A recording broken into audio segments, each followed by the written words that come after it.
Vakratunda Mahakaya Suryakoti Samaprabha Nirvignam Kuru Me Deva Sarvakaryeshu Sarvada Saraswati Namastubhyam Varade Kamarupini Vidyarambham Karishyami Siddhir Bhavatu Me Sada Gurur Brahma Gurur Vishnu Gurur Devo Maheshwaraha Gurudeva Param Brahma Tasmai Shri Gurave Namah.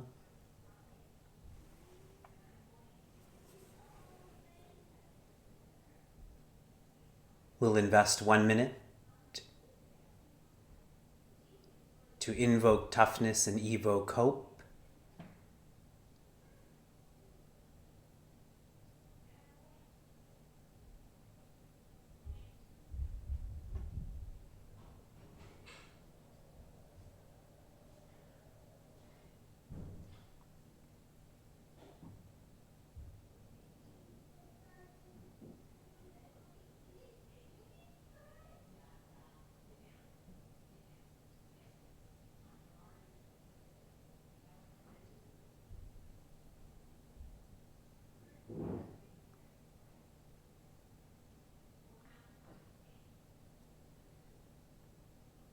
Hari Om, and greetings from Niagara Falls. A health tip that I've been hearing a lot about lately is eat less and move more. You've heard this before. Eat less and move more. Is that happening for you?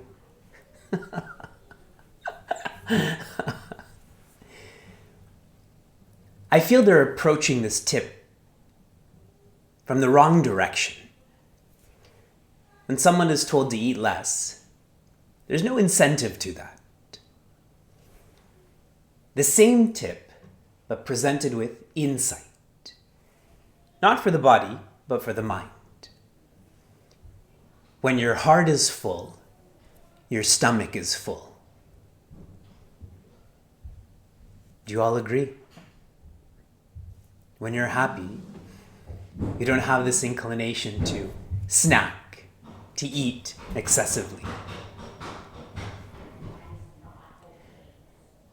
Our course is on Gita with a focus on applied or application. The applied part has been through exploring the essence of Srimad Bhagavad Gita in a simple way, in a relatable way. We've been doing this through dialogues, through reflections.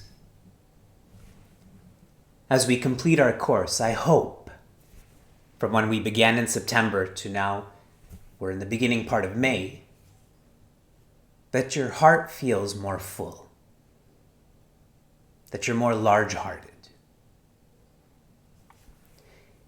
In April, we focused on applied Gita in challenging, all that is challenging. And we began with chapter 15, shloka 16, or verse 16. This verse talks about the different perspectives that exist in every challenge. You've all heard there's two sides to every story. Right? When there's an argument, there's two sides to that argument. The same applies to challenges. There are two perspectives, actually three perspectives to every challenge. And the higher your perspective is, the less challenging that circumstance is. We continued to chapter 11, verse 33. We were told to evolve from doership to instrumentship. This past Monday, I facilitated a workshop for a working group at Intel. And one of the thoughts I shared with them, I presented this as a mission statement, When you speak to corporations, you have to package Bhagavad Gita differently. So it's a mission statement. Hold on to what you do control. Let go of what you do not control. That was their mission statement. If you can understand and appreciate this mission statement, you become an instrument. You focus on your responsibilities and you let go of what's not your responsibility. Less challenges. We continued to chapter 6, verse 23. In chapter 6, verse 23, we came to understand and appreciate that we are very much attached to sorrow. We find this makes us real, makes life interesting. And this verse was teaching us to feel enough sadness and anxiety and stress, enough complacency. Challenges come into our lives to encourage us to introspect. This is a lovely verse, and I feel we can all really relate to this, live this. Whenever you have a tough day, so every day, yes? That is a message from creation, and that message is from creation, but really transmitted by the Creator to introspect. Why are you here? And finally, we moved on to chapter 6, verse 43. And we studied why we're living in the home that we're living in, with the family that we're living with. Swami Chinmayananda has shared, keep smiling. And people like to say it, they like to write it, but that's only possible if you keep learning. As soon as you stop learning, you stop smiling also. And this verse was helping us to know that our learning is not determined by our body. Isn't this the case? There's many I've not even physically met before. And week after week, you're still learning from this stranger.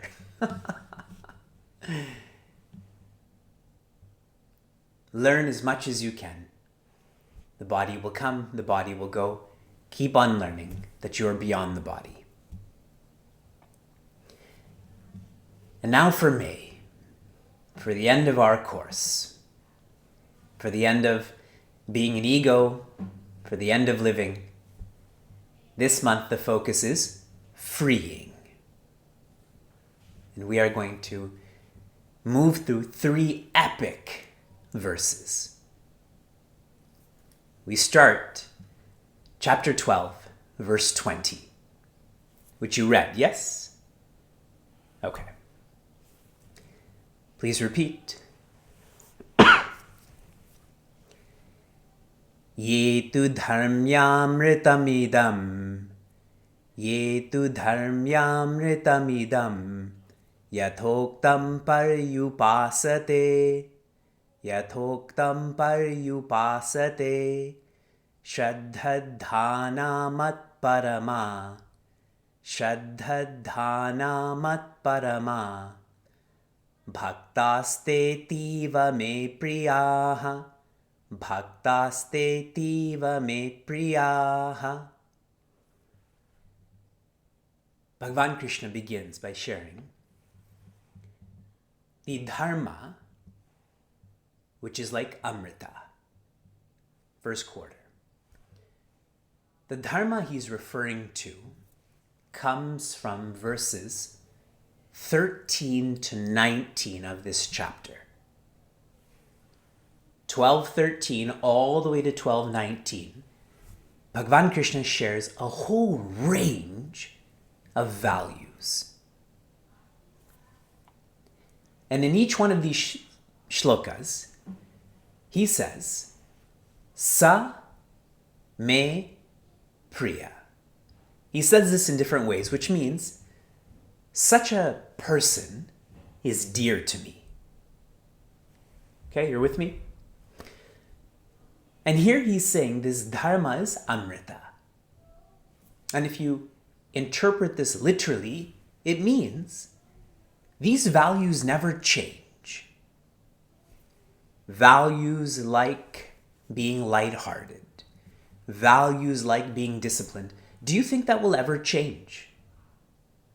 20 years from now, will discipline be a vice? No. What an investment in a value. Valuables keep changing, yes? I still have an iPod Nano. It's so old, I don't even know how to describe it anymore. I would have to pay someone to take that from me, correct? It has negative value. Valuables keep changing. Values do not. Now, the implied meaning of this is when one lives these values, that is amrita. That is peace. If you live in a virtuous, compassionate, generous, etc., etc., etc. way, that is peace, right? You don't have to go anywhere. You don't have to do anything. You're living this. And Bhagavan says the very same message in the next chapter, and we study that verse. In chapter 13, he says, the values that I just referred to is knowledge. If you have these values, you have knowledge, you are enlightened. We always present the message as, with knowledge you will be enlightened, yes? But this chapter, more covertly, but in the next chapter more overtly, Bhagavan is saying values are knowledge. I've shared with you so many times that bhakti is jnana. Next quarter. Yatoktam paryupasate. This is said, and this is to be followed. Who's saying this? Bhagavan Krishna. Who else could share a better means to the ends than someone at the ends? Yes? Please remember that whenever you study Bhagavad Gita, specifically, these are God's direct words. This is not an interpretation. Upasana, tell me in the chat room what Upasana means. Literally means.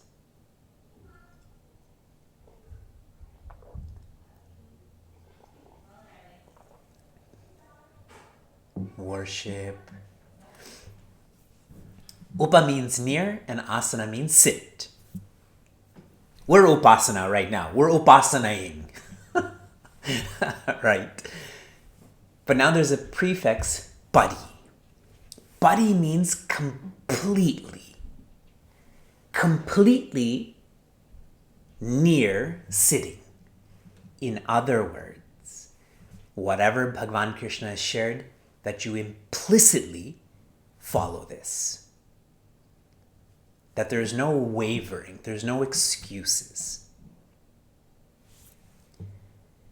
The third quarter, Shraddha Dhana Mat Parama. One who lives these values completely, that person is filled with faith, and that person knows that I am, that is Bhagavan, that is peace, is the highest. How many of you are in the Vedanta and Bhagavata, Meditation in Life, and Applied Gita course, by show of hands? There are some of you. How many of you are in 2 of those courses? Many more of you. I hope you've observed, as all of these courses are ending and have ended, there has been an emphasis on faith. In each of these courses, the emphasis has been on faith. That is not by accident.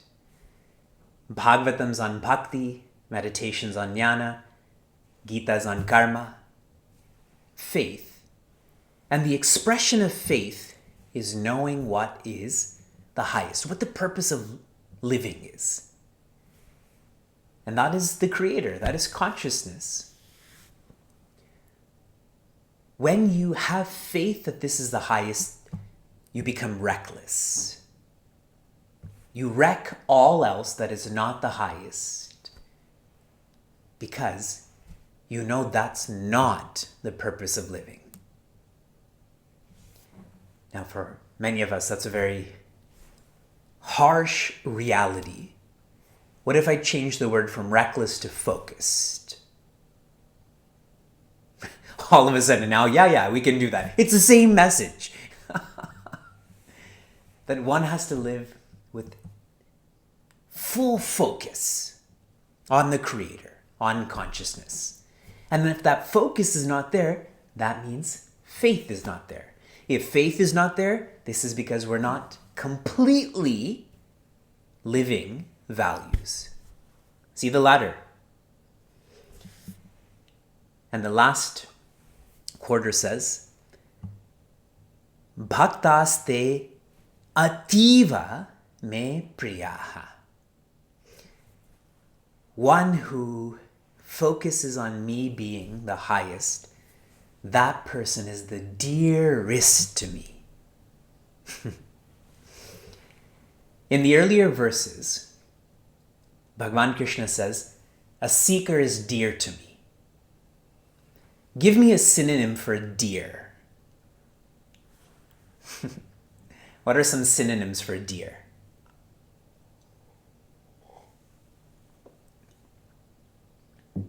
Fond, love, honey, sweetie.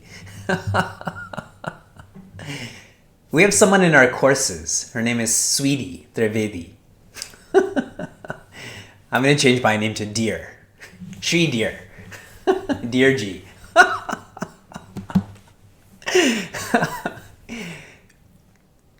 I call Sheila Dear out of affection, but I observe that most times when someone's calling someone else Dear, it's not out of affection. It's out of, there's tension. Dear. The synonym I'm looking for is close, as some of you wrote. Such a seeker is dear to me, such a seeker is close to me. Now, Bhagavan is saying such a seeker is the dearest to me, is the closest to me. And here closest has to be felt as one with me. They are not different than me. They are not separate from me. They are me. I am them. Like Devi Meera, no? She was the dearest to Bhagavan Krishna. She was the closest. She was one with Bhagavan Krishna. What else is there to live for? Other than this last quarter.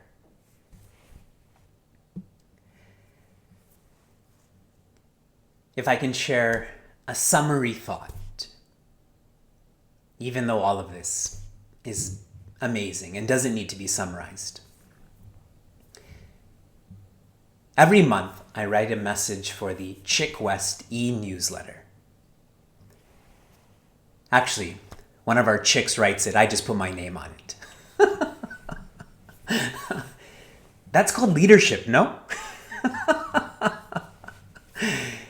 And what she and then I marginally refined into was the best way to celebrate a Jayanti, because Gurudev's Jayanti is starting soon, is to pick a value and dedicate yourself to that value. That's the best way to celebrate a Jayanti. Yet, every 5 minutes I get an email from some person or some center that says we're going to sing this and offer this and do this. when the best way to celebrate a Jayanti is pick a value and dedicate yourself to that. What do you think the Guru Shishya Parampara or Swami Chinmayananda wants from you? Those 108 names, he doesn't want to hear his own name. He wants you to live by those names. Just one of them. You're feeling me? Let's chant together. Ye tu dharmyamritamidam yathoktam paryupasate shraddha dhanamat parama bhaktastetiva me priyaha. We continue with another verse on freeing. And you all know this verse because it relates to lunch. As soon as this verse is chanted, lunch is coming.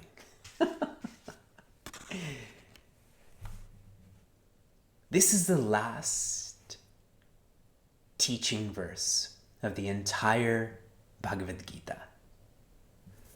The first teaching verse is chapter 2, verse 11, and the last teaching verse is chapter 18, verse 66. All before that and all after that is, I'm going to say this for you to interpret politely, formalities.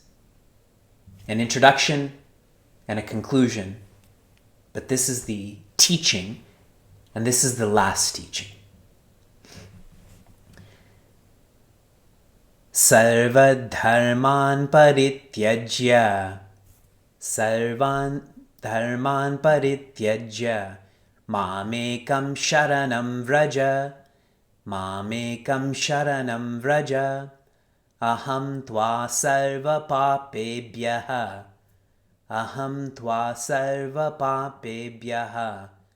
mokshayishyami ma shuchaha.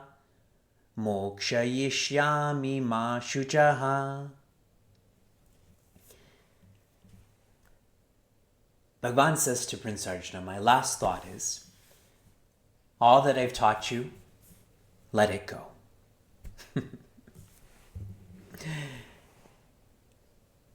Here, the word dharma has to be looked at in two ways. The lesser way is, let go of engaging in actions for a result. Let go of engaging in actions for a result. If you read the translation literally, it says acts of righteousness. That's what we do, right? I engage in puja because I want this. I engage in japa because I need this. Here, Bhagavan is saying, let go of all actions and results because what you need is not going to come by an action. What you need, you already have, you already are. And that is Brahma. So that leads me to the deeper meaning. The sole purpose of Dharma is Brahma. Brahma here means peace, independent joy. You have to let go of the means to get to the ends, yes? If you keep holding on to the means, how will you get to the ends? The same goes with where logic ends, faith begins. So Bhagavan is sharing his last message is, Bhagavad Gita is not a teaching on Dharma. This is a teaching on Brahma. Brahma Vidya, Upanishad, Vedanta, those are all synonyms for each other, for enlightenment. I once gave you an example of how Sri Shatrughna, Sri Lakshmana, and Sri Bharata are one thing, and Bhagwan Rama is the other thing. Remind me, what was that example about?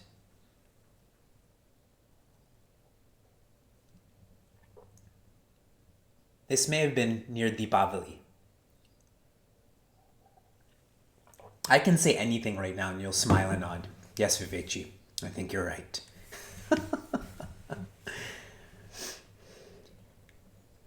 Okay. You are remembering lots, and It was the poles in the flag. Shri Shatrugna, Shri Lakshmana, and Shri Bharata are the pole, and Bhagwan Rama is the flag. And I'd mentioned that all salute the flag, not acknowledging the pole, but the pole doesn't care because when the flag is saluted, so is the pole, correct? Now I'm spinning it differently. Dharma is the pole, and it is needed, but the only purpose of that pole is for the flag, right? Do you have a random pole in your backyard? I think I'll uninstall a pole tomorrow. A pole tomorrow. For what?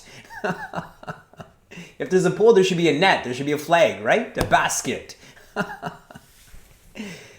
So that's why Bhagavan is saying, be clear about the means and the ends. Mamekam sharanam raja. I am the ends, is what Bhagavan Krishna is sharing here. In Meaningful Mornings, I had shared the cause pervades the effect. In other words, the creator pervades creation. So really, is there an effect? Is there creation? These are really lovely teachings. And I hope, again, if you've observed in all of the courses, there's been an emphasis on focusing on the ends. The churning of the Milky Ocean, correct? So many riddhis and siddhis come, but amrita's at the end. I shared the same in meditation and life, that you'll hear things, you'll see things, but you have to be. And Bhagavan is sharing the same with Arjuna. He is encouraging the ends. Aham tva sarva papebhyaha. All of your sins, all of your papa, and he'll say in the next quarter, I will look after. What is the original sin in Sanatana Dharma? The original sin. That's right. Avidya. Vidya said avidya. And we often define this as ego. Now you tell me, what are the three main expressions of ego? In order, three main expressions.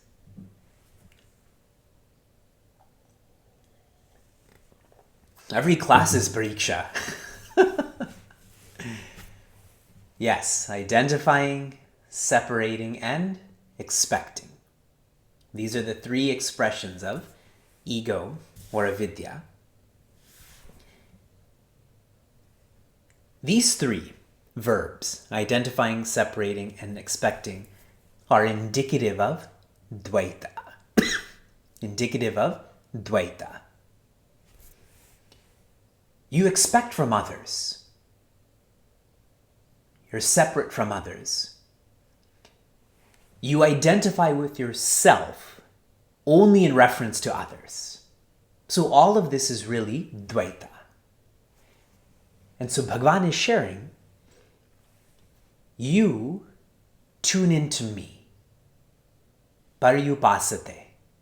And what happens is creation merges with the creator. And now we'll go back to Upadeshasara. When the creation and creator come together, what happens? There is only consciousness. The creator depends on creation, the creation depends on the creator, but if they become one, there's only consciousness then. Is this still a lunchtime shloka? This is an Upanishad. One verse is an Upanishad. Finally, moksha yishyami ma shuchaha.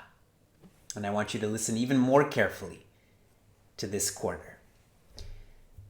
I mentioned to you last week, if there's a funeral, if someone is dying or has died, there's a portion of Bhagavad Gita that is important to sing, but better to seek and serve.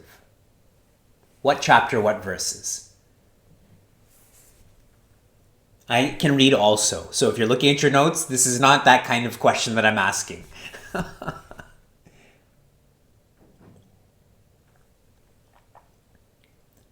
Chapter 8 is fine, but it is chapter 2, and the verses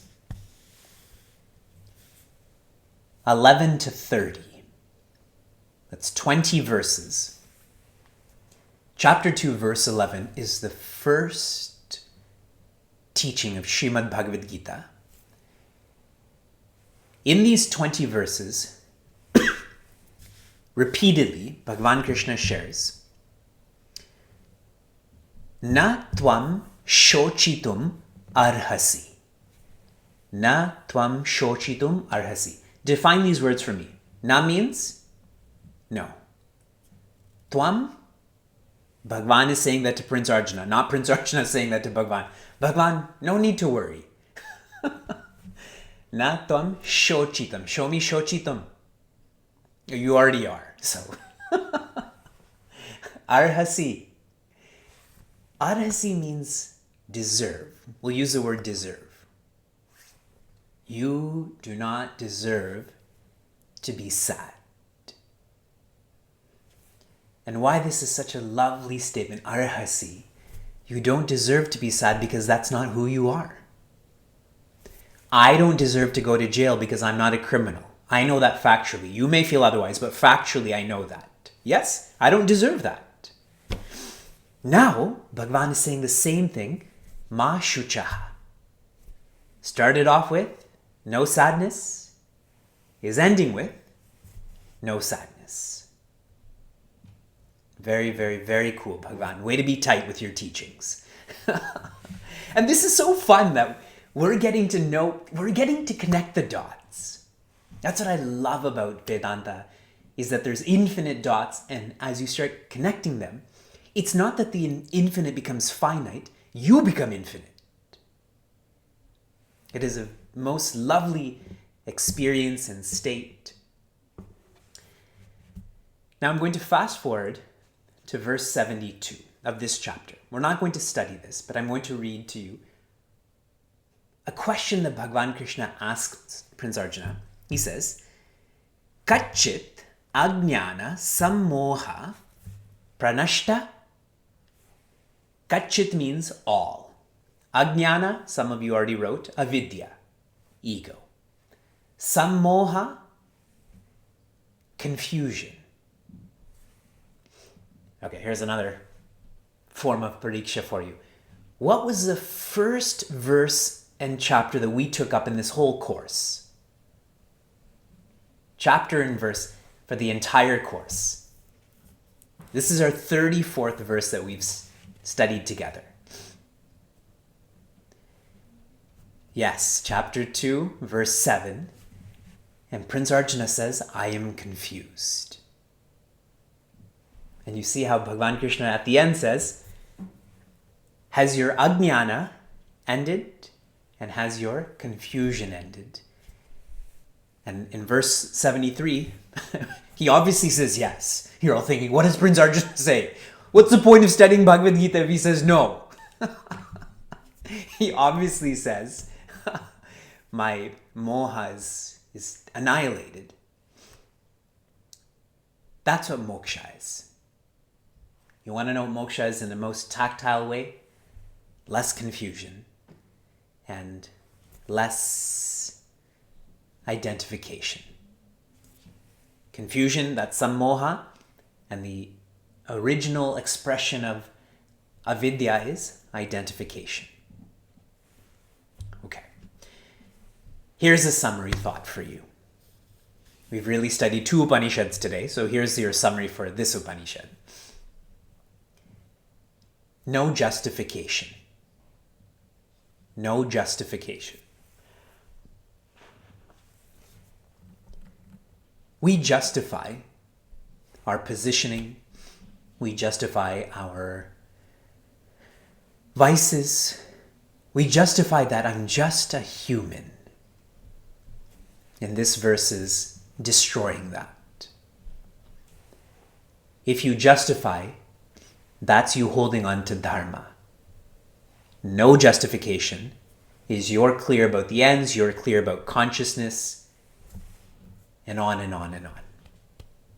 So be careful as you go about your day. Are you justifying your position? Are you justifying your vices? And if you are, you'll never reach this verse. Clear? Okay, let's chant this together. Sarva dharman parityajya mamekam sharanam vraja aham tva sarva papebhyaha mokshayishyami ma shuchaha. Oh.